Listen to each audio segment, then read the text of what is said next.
Welcome, friends. Scott Sullivan here, Discipleship Catalyst with the Georgia Baptist Mission Board. And we are joined with a special panel discussion. Benny Pate, one of our longtime friends, retired from the Georgia Baptist Convention, speaking, doing ministry, discipleship, working with senior adults, training, leadership development, all those sorts of things. So Benny, we're glad that you are with us, buddy. And we also have Mike Taylor. And Mike Taylor is our West Central consultant and just knocking it out of the park. Mike, we appreciate what you're doing. We appreciate your heart to make disciples, but also to help those churches really all over the state, but particularly in the West Central region, to create disciple-making processes in their church and to help to problem solve. Now, we are, like we always do, going to be giving some free swag away. So if you haven't normally joined our broadcast, really important that you put your name, just say, hey, Scott Sullivan, what church you're viewing from, just so we know where you're coming from. And what we do at the end of the broadcast, we will draw a name and we're going to send you just a pile of free resources from my office. So go ahead and do that in the chat bar below. As a matter of fact, our team will be interacting throughout this broadcast with you. So if you've got questions, drop that in the chat. We'd love to be able to hear from you, interact with you. And Mike and Benny, I'm going to ask you guys in the chat bar just a little bit later, when you get a moment, if you will, to put your email in there, because some of those who are viewing today may want to follow up, have some further conversations. Of course, Mike, particularly in the West Central region, that's what you do. That's what you help churches to do that. Okay. So this is good to have that there. And just a reminder as well, friends, as we have people that are still jumping on the broadcast here, we're able to do this because of cooperative program dollars.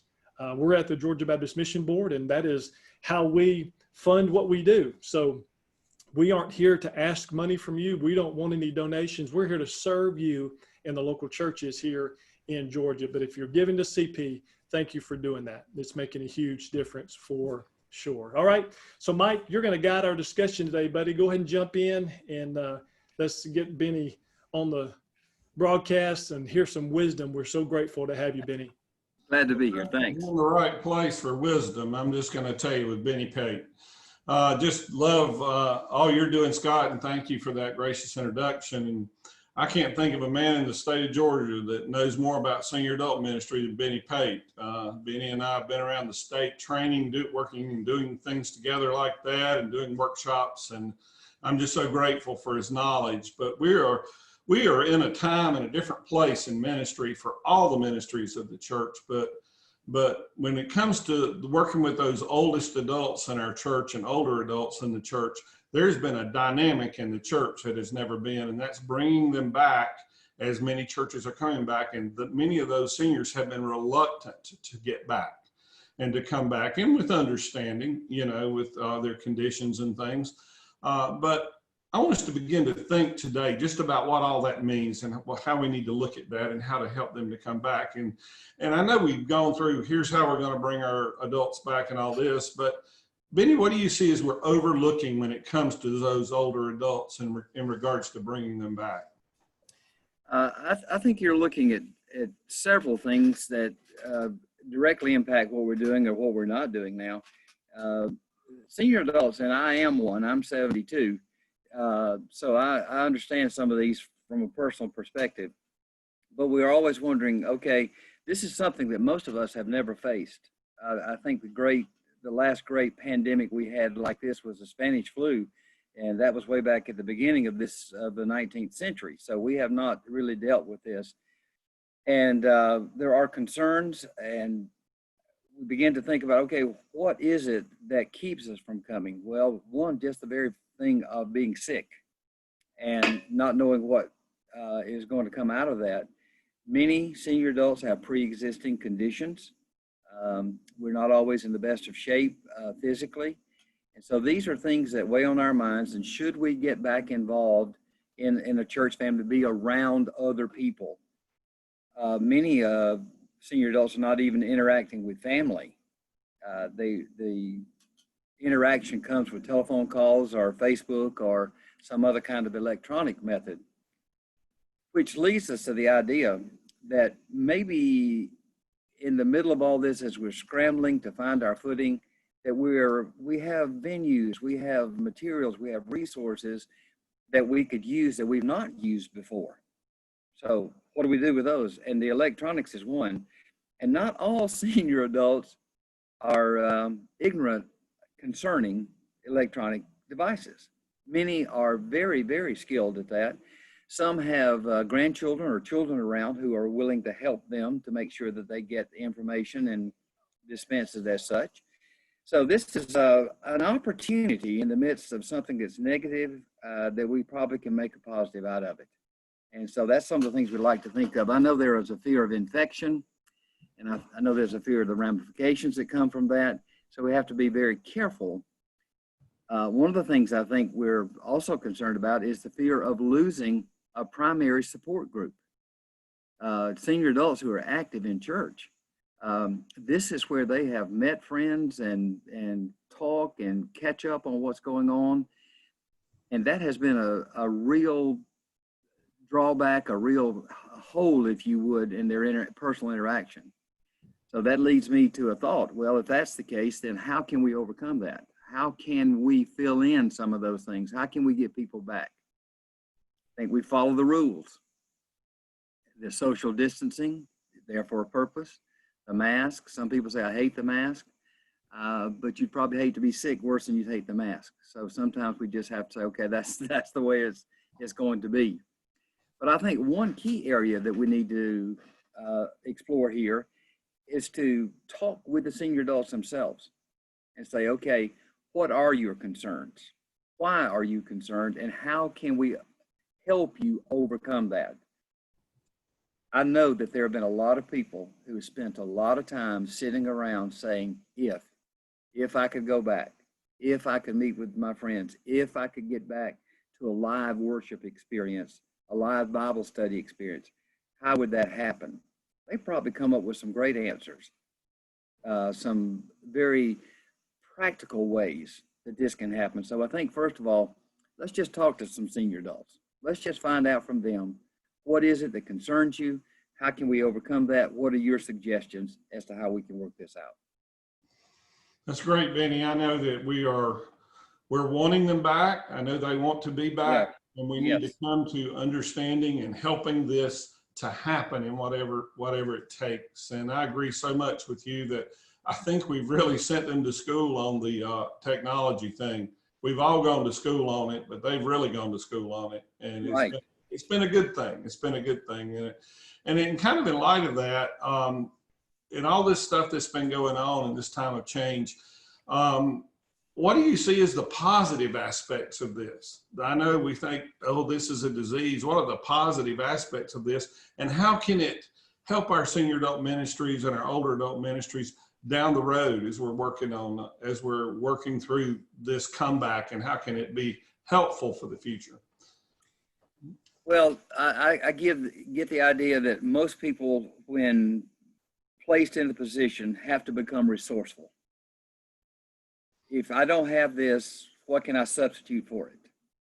If I am unable physically to do this, then what can I do to get around it? Or what can I create that will fill that void? And if we can't meet together, are there ways that we can still communicate? Are there ways that we can still share things, encourage each other, build spiritual foundations? And I think there are a ton of those. We talked about the technology aspect of it, and it doesn't have to be significant or elaborate. It can just be common emails. And even I have been trained on emails, so I'm pretty good with that. And I think a lot of us could do that. The telephone still remains a tool that we can have conversation, hear voices, and react to what we're hearing. I know that my birthday was in April, and our children, we have 3 children who are married, and we have 7 grandchildren. And so there's a family event here when there's a birthday, but we couldn't get together. But that afternoon, my wife said, why don't we go walk a little bit in the front? So I went to the front, and just a little while, this caravan came through. And it was my children with their children, and they had all made signs saying, happy birthday, and we love you, and all this kind of stuff. And I'm telling you, that's one of the highlights of my life, not just the last few months, the highlights of my life, to see our kids. And then they parked by the curb. We stood in the front yard and talked with them from a safe distance. So we did communicate, and they made a way to do that. I think a lot of the schools were doing that at that time too. The teachers would stand outside or drive by the kids and do some of those kinds of things. So that was a new and innovative way for me. I think that there are other, like if you're going to have a Bible study time, maybe you could have on the front porch. The open areas seem to work better. They're safer. So you could even do something outside. You could set up chairs outside under a shade tree, social distancing involved, and even a mask there as well, and just have conversations that you would have maybe normally in a Sunday school class in a church building. The out of doors is a great place for me, where God shows up, where God is evident. And so we can not only enjoy the Bible study, the interaction, but we can just praise him for how he works through everything. So I think those are some of the things we can do. And again, I think we asked the senior adults, what have you done? How have you guys overcome this? And how have you continued to have fellowship and interaction with other people? So Benny, you're saying they may have been doing this behind the church's back, and we just didn't know it. Just didn't know it. We just didn't know it. And we need to maybe catch up with them a little bit. And I love what you said about the porch. And if we go back in time with senior adults, they spent a lot of time when they were growing up on the front porch or on the porch in a rocking chair. And that's when the neighbors came by and visited. And that's when those connections were made with their community. And we're really kind of recreating that when we do that kind of porch visit. And do that. Let's just do it all over again. It may be like a very nostalgic time for them, to go back and to do that in an enjoyable time. And they'll start talking about, boy, I remember the day when, that kind of. Yeah. I think also, if you do this, not trying to be showy in what you're doing, but if you do it in a place where others who are passing by can see it, most people will understand that's a Bible they have in their hands.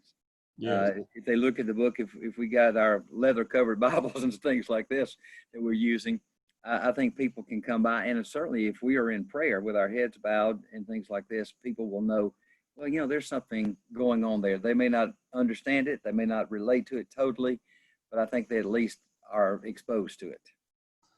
Well, now, Benny, we talked about kind of how this thing looks when we're coming through, and what some of the aspects of it, and how senior adult ministry can change through COVID. I know that in my blog this week, I've talked about some of those aspects that we've done, and that'll be here in the chat. You can look at that, and what that is basically saying, here's some things you were probably doing in COVID. Now here's some things you can just keep right on doing, because we should have been doing them anyway. Right. And just keep propelling that ministry and doing that type of ministry for the future. All right, let's think down the road, Benny. Okay. 5 years from now, as a result, maybe not just of COVID, but where we are in our culture, where's senior adult ministry 5 years from now? I've been trying to do some thinking on that myself prior to our discussions on what it's going to look like along the way. First of all, we have some generation names that we have used, like the silent generation. And if you look at the silent generation, the years that they came in, the birth years were 1925 to 1945. Now, if that is the case, and it pretty well is a standard across the board, that the youngest person in the silent generation 5 years from now will be 80 years old. So within a 5-year time frame, you're going to lose, and the silent generation only makes up about 8% of the total population in America now. What we have done with them is going to take a new face, because they will not be the energetic people. They have a tremendous intellect, though. These are the people who maybe have hobbies and things that they really like to do that they can share with others, that they can pass on to another generation that comes along. We'll still utilize them, I hope, still think of things they can do, but we may have to come up with some kind of way that we can get the information or get what they have to offer in a different forum rather than gathering together.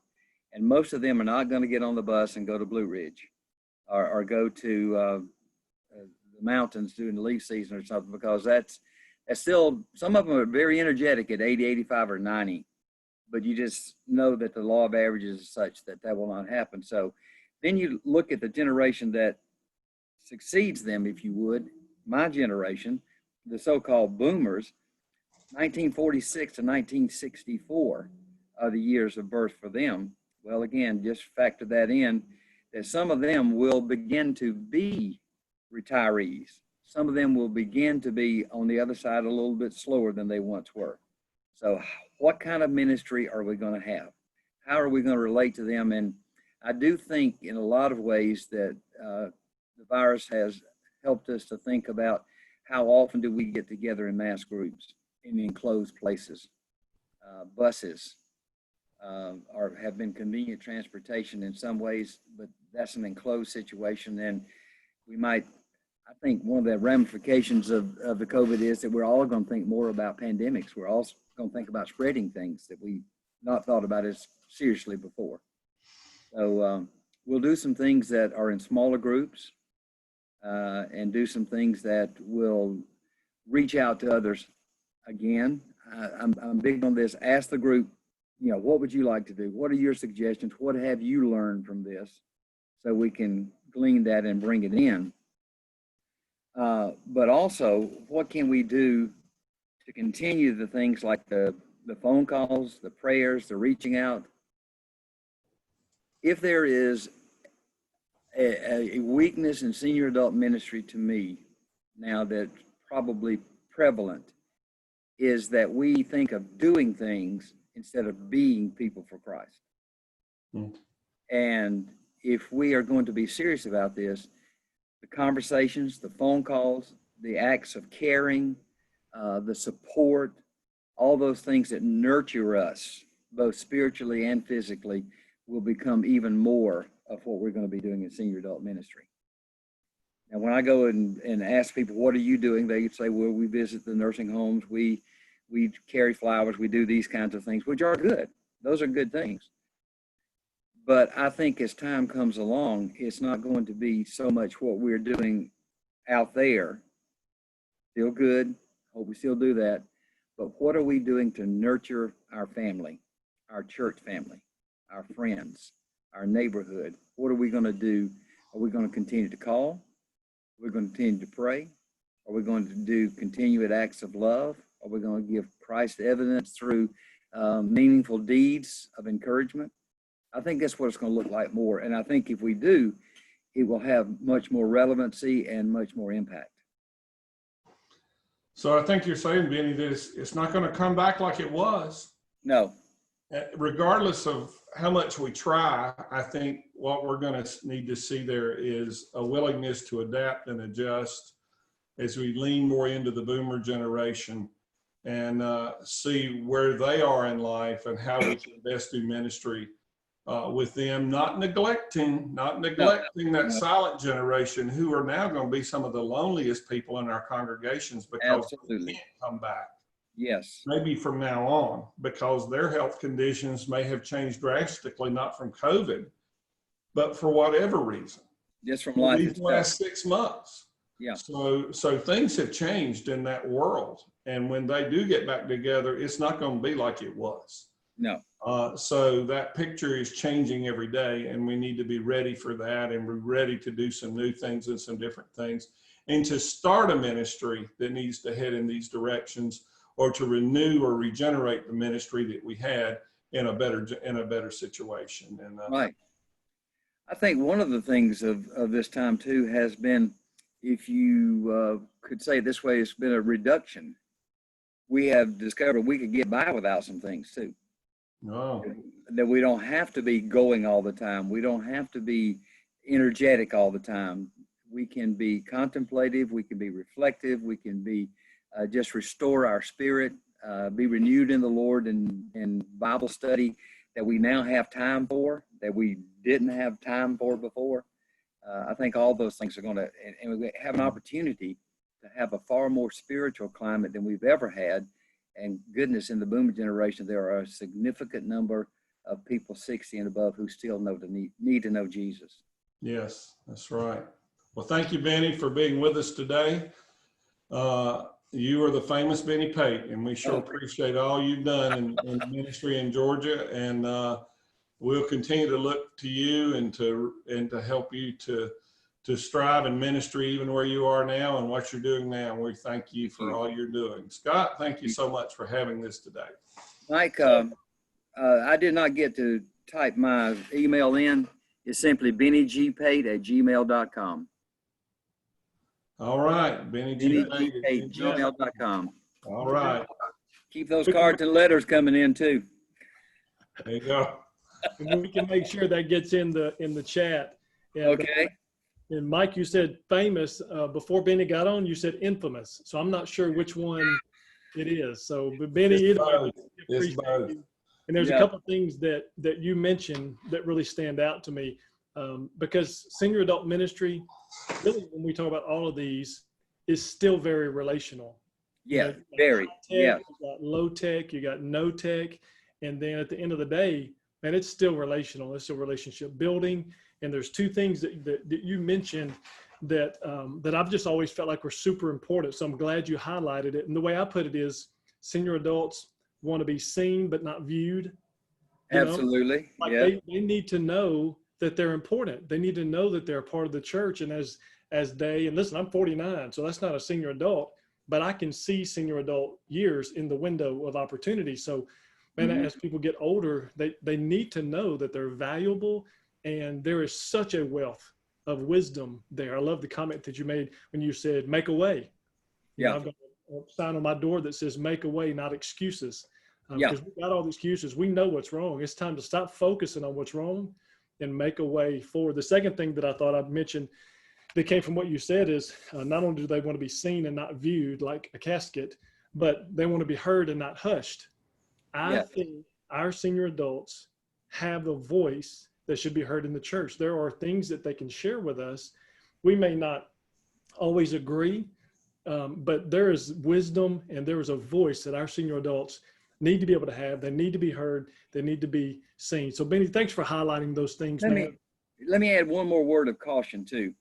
And that is, all these people have been so active in the church body, in the church family, and they're not able to come right now, and they get no communication from the church family, then they begin to wonder if they really are important. Yeah. So we need to show that importance of that person and their opinions and their knowledge and expertise.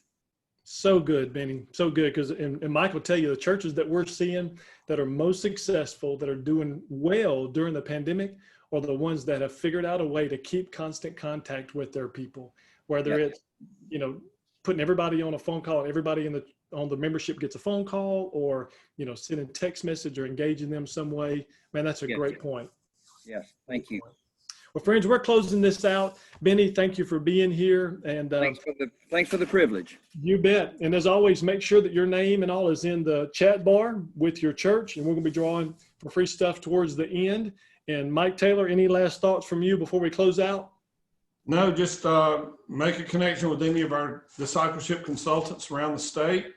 Just look forward to hearing from you and how we can help you and serve you in this area of senior adult ministry. It's part of what we do. That's right. That's one of about 9 that fits in our category. So whatever you're dealing with in the area of discipleship, our team attacks that, and our guys are skilled in helping you to move forward. So guys, thank you for viewing. Thanks for being part of Georgia Baptist Discipleship Facebook group. And as always, make sure that you reproduce the gospel seed that was shared with you. We'll talk to you next week. All right.